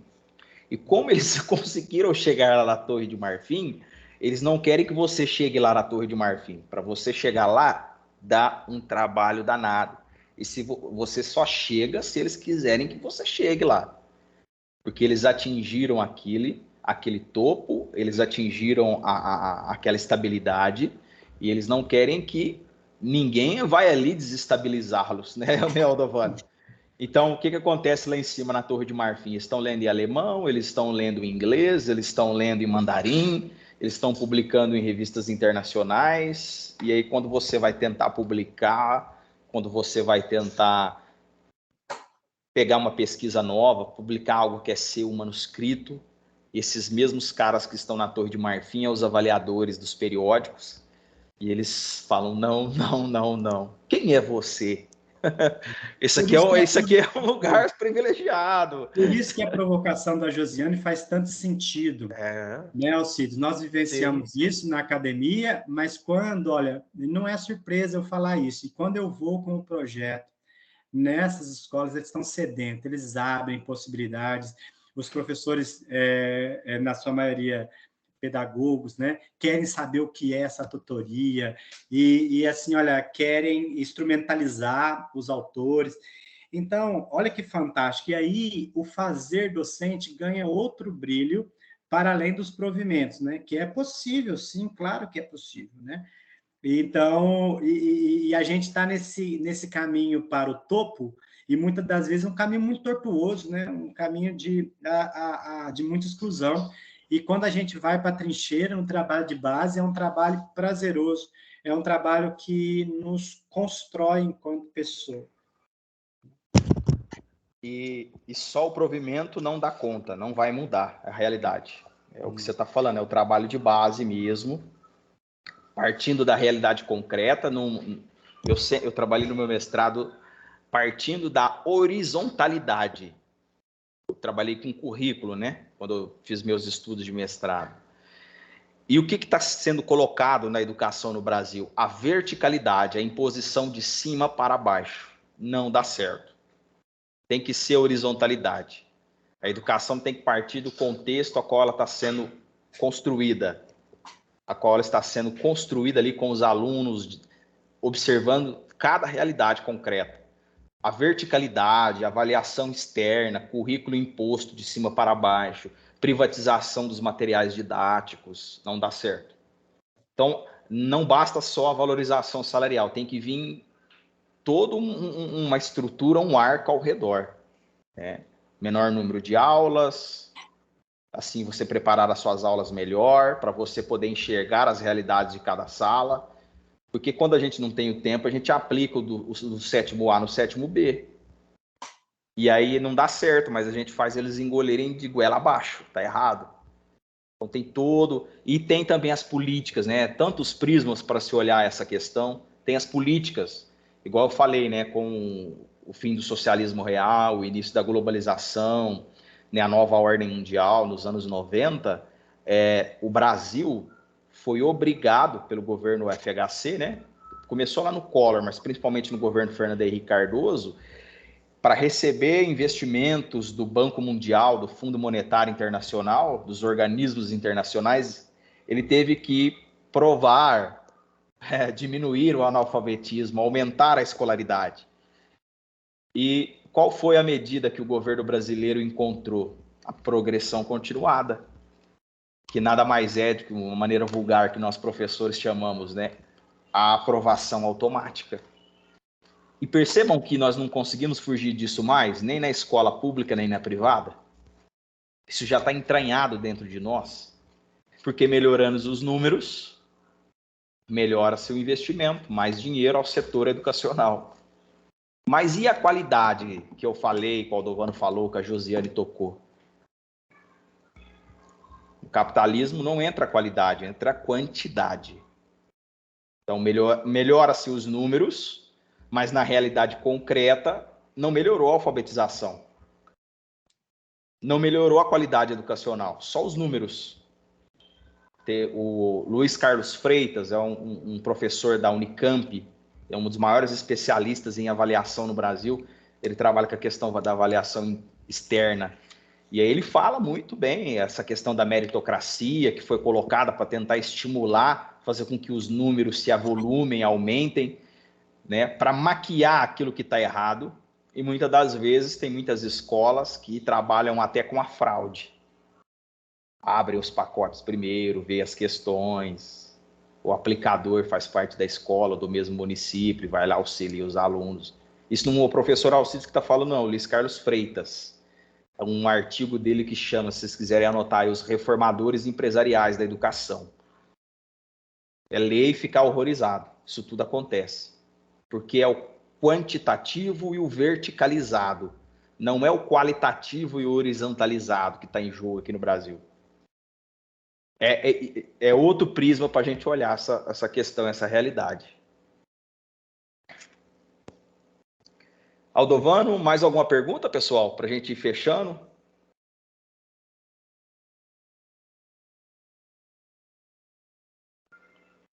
Josiane, ficou esclarecido para você esses olhares nossos? Você tem mais alguma dúvida? Então, ficou esclarecido. E, assim, dúvida a gente sempre vai ter, né? Porque eu sou um tipo de pessoa que questiona muito. Eu sou questionadora de tudo, né? Então, assim, o que você falou a respeito dos que estão no topo agora, por exemplo. Eu paro para pensar, que hipocrisia, né? Eles estão ali no topo, eles estão bem, né? Porém, esqueceram daqueles que estão lá embaixo, sedentos, né? De aprendizado, de aprendizagem, sedentos da educação, da formação, que muitos ali nem sabem o que são isso e vão morrer sem saber por quê. A educação está, né, falida, tá terrível. Então, aí eu vejo certas hipocrisias, porque o Brasil melhorou na educação. Hein? O Brasil não melhorou, sabe? O Brasil não está estagnado, ele piorou. Eu vejo muito isso, porque, por exemplo, eu tenho 3 filhos de idades diferentes, né? Então, eu vejo as minhas gêmeas de 10 anos com o meu de 3, né? A educação piorou. E hoje eu que tenho que ser a base deles. Por quê? Porque não está tendo a base na escola, mesmo sendo particular ou não, né? Então eu vejo assim, quanta hipocrisia. Tá certo, fala inglês, alemão, papapá, papapá, mas e o nosso português? E a nossa educação? E o nosso futuro? Porque eles já não são mais o nosso futuro. Nós somos o futuro dos nossos filhos, e assim por diante, né? Então, assim, questionamento, dúvidas, eu sempre vou ter, mas agradeço aos dois de coração, adorei a palestra. E outra coisa, e eles nem vão na escola pública, eles mandam os orientandos e eles tratam a escola pública como um laboratório de pesquisa. Assim como você entra num laboratório de pesquisa para fazer algum remédio, algum pesticida, e você encontra ali algum animal, algum hamster, eu estou falando na concretude mesmo, para a gente pensar a um animal que eles injetam algum produto para ver a reação, assim são os pesquisadores da área educacional. A escola pública para eles é um laboratório, eles têm pavor de escola pública, eles não querem entrar lá dentro. Eles mandam orientando que vai lá colher os dados para fazer a pesquisa e depois ele interpreta de acordo com a teoria fornecida pelo orientador. É um laboratório. Educação básica é um laboratório. Então, a educação está falida? Está falida. Está falida mesmo.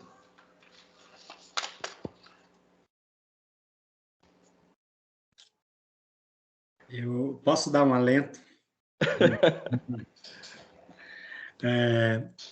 E o alento é que a educação escolar está falida, né? Esse é o nosso alento.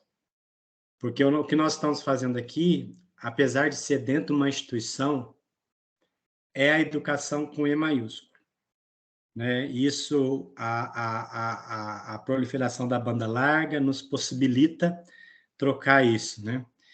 E hoje, se eu não descuidar do que é necessário, eu vou ter o meu know-how para que as minhas aulas cheguem aos confins, né? Então, se alguém, né, quiser acessar o canal e quiser se formar a partir dessa leitura de realidade, é possível. Então, é um convite que eu faço para vocês, é ir para as trincheiras. A educação, ela intencionalmente está falida, né? Então, quando se fala de educação no Brasil, é essa que está aí, sem investimento, sem teoria crítica, sem preocupação com a qualidade, com a horizontalidade. É o que está posto. Não vamos esperar isso mudar, porque para mudar isso tinha que mudar o tecido social. É um convite. Vamos para a trincheira, vamos gravar vídeos, né? Vamos chamar as pessoas, vamos ter esse know-how, né, de conhecimento para que, quando a demanda chegar, nós possamos fazer o melhor dela, né? Melhor, porque ela vai chegar.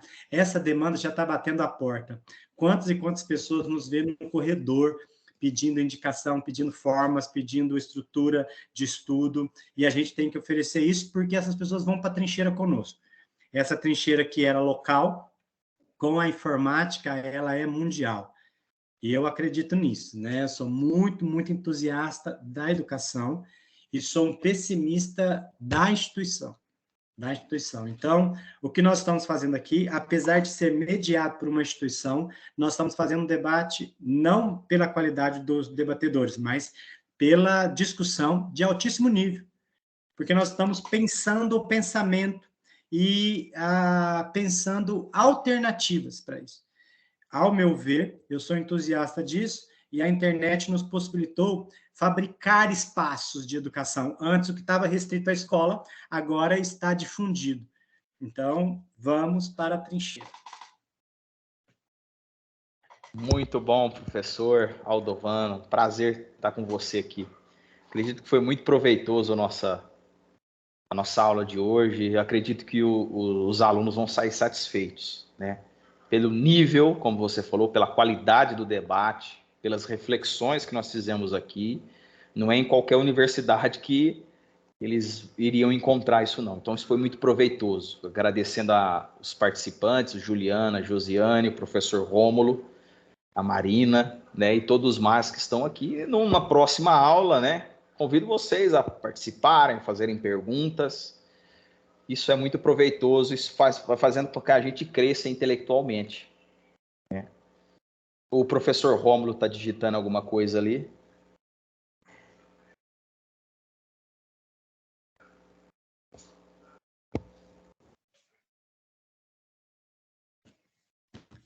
Da minha parte, eu aproveitar também para agradecer, Alcides. Eu sei que eu te interrompi, desculpa, mas... Não, imagina. Agradecer o convite, agradecer as perguntas, né? Agradecer a atenção, né? Nós ficamos aí 2 horas, né? E então propor isso para um docente é abrilhantar uma noite, né?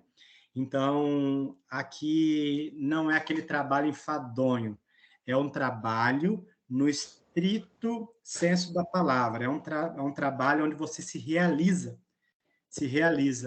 É isso que eu quis na aula no dia de hoje, né? Na noite de hoje, é pensar, existe um docente para além do provimento, que é necessário.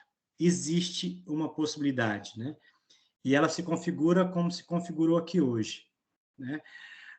Qual que é a definição de felicidade? Felicidade é quando você, no momento da sua existência, não quer que aquele momento acabe. Muitas das vezes, nas nossas aulas, nós estamos querendo louco para que o tempo passe mais rápido. É uma vida empobrecida.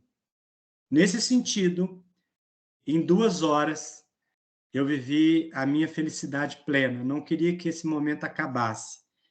E eu desejo isso para vocês também, em toda a demanda que vocês têm no cotidiano de vocês, que vocês não olhassem para o relógio, que vocês quisessem que esse tempo fosse ad infinito, fosse eterno.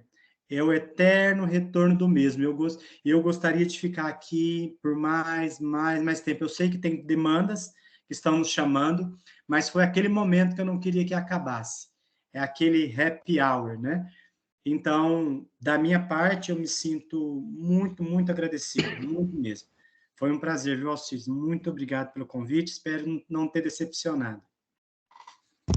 Eu que agradeço você grandemente por ter aceitado o convite, né? O diretor do Colégio Objetivo, da Unip, nos agradece, né? Parabéns pela palestra, por esse encontro, que tenhamos mais momentos como esse. Quero agradecer os participantes, quero agradecer a todo o pessoal do suporte da Unip, né, aos educantes, que essa aula possa servir, né, possa ser de grandíssima valia, enriquecedora para eles, e que quando eles estiverem ali no seu cotidiano, lecionando, trabalhando, pensando as ideias, eles possam lembrar desses momentos aqui, né, que eles ficarão eternos na nossa vida, né, porque faz parte da nossa formação. E igual no começo da nossa aula, né, quem forma e se reforma, né? E pegando Levi-Strauss, nós somos uns eternos estudantes, né? Então, ao mesmo tempo que nós contribuímos para a formação dos alunos da Unip, né, Aldovano, nós também nos formamos aqui, nos reformamos, porque nós, por meio da reflexão filosófica, nós refletimos, pensamos novas ideias, e isso é muito importante para o nosso desenvolvimento profissional docente. Né? Muito obrigado, te agradeço de coração, viu? E continuar sempre essa nossa parceria. Muito obrigado. Obrigado, uma ótima noite para vocês. Estou sempre à disposição, tá? Sempre com muito carinho. Muito obrigado.